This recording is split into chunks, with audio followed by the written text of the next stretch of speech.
Hello, welcome to our channel. ఈరోజు మనం చపాతీలోకి పర్ఫెక్ట్ కాంబినేషన్ అయిన స్వీట్ కార్న్ కర్రీ ఎలా తయారు చేయాలో చూద్దాం. ముందుగా స్టవ్ ఆన్ చేసి ప్యాన్ పెట్టుకొని ఆయిల్ వేడైన తర్వాత తాలింపు గింజలు, జీలకర్ర, కట్ చేసి పెట్టుకున్న ఆనియన్స్, పచ్చిమిర్చి వేసుకొని ఇలా కలుపుకోవాలి.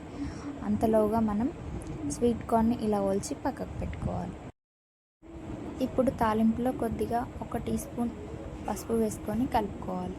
ఇందులోనే మనం ఒలిచిపెట్టుకున్న స్వీట్ కార్న్ వేసుకొని కలుపుకున్న తర్వాత 1 టీ స్పూన్ సాల్ట్ వేసుకొని ఉడికించుకోవాలి.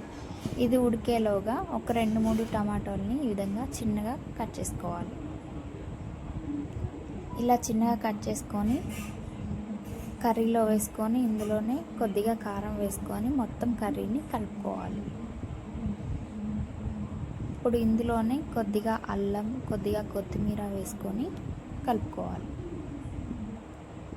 ఈ కర్రీ అయితే మనకి చపాతీకి బాగుంటుంది.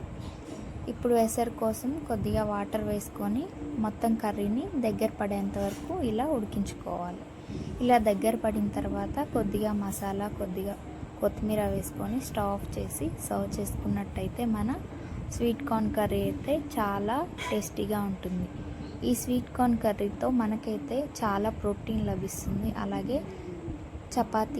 చపాతీలోకి అయితే సూపర్ కాంబినేషన్ అని చెప్పవచ్చు. ఈ వీడియో మీకు నచ్చినట్టయితే లైక్ చేయండి, షేర్ అండ్ సబ్స్క్రైబ్ చేయండి. Thanks for watching.